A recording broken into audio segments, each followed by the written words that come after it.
Okay, I was asked on Thursday at our Bongo session what's a quick way of massing the context around the building. So there's a few different ways we can go about this. Probably the quickest way is the one I'm going to show you now.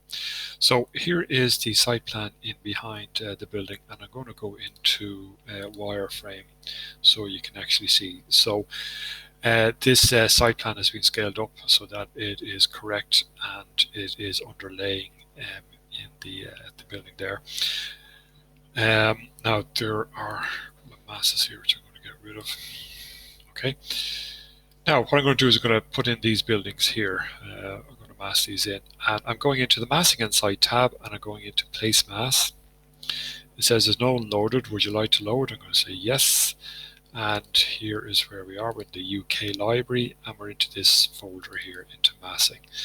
So if I scroll down through the various different elements there, you've got plenty of different shapes there to play along with, and between a combination of those shapes you should be able to do this. So here's my box, is the first one I'm bringing in. Okay, and there it is there. So I'm going to zoom in here a little bit more. And I'm just going to roughly position that there like that. Okay. Now, once it's positioned, it's got these grips, so I can pull in the grip, and I can push this one out there. All right. If I go into 3D now and take a look at this, so there's the mass shape sitting where it should be. If I know roughly what the building height is, okay, if you come over to the parameters here, like we did setting up our own masses, there are parameters in here for width, height, and depth.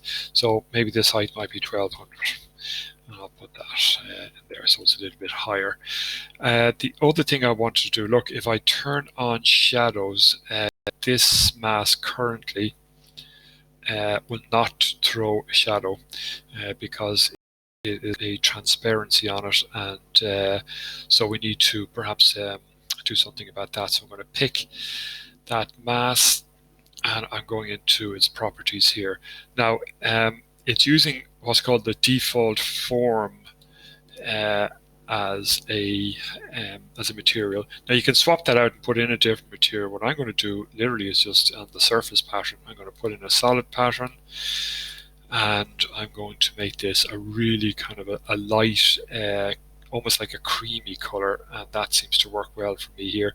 Notice the transparency here. So what I'll do is I'll do OK first here, and come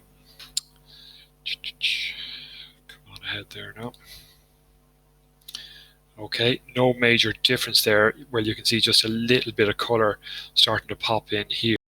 A little bit darker if you wanted, but watch what I'm going to do now. I'm going to pick this again and go back into its material, the default form here, and I'm going to take the transparency down to 0, apply, OK.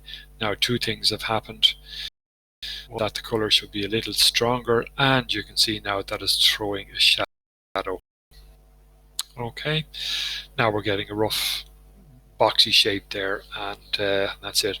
Now, so what I meant by using a combination of massing is I'll go back in here, place mass, and I'm going to go into load family, and this time I'm going to take I want just kind of that vaulted shape there, yeah, the equilateral vault. So I'll go open.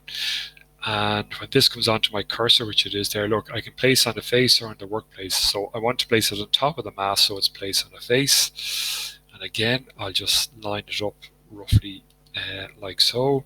Escape, pick it. And I can drag the edge in, and I can push that.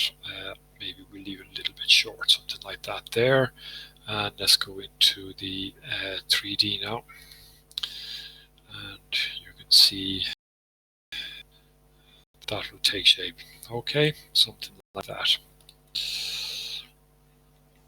Now you can play around with those masses, make them smaller, wider, longer. If I wanted to go back to my site plan here, now I would take that and add the control button down to that, do a copy, and I can copy that across to there, and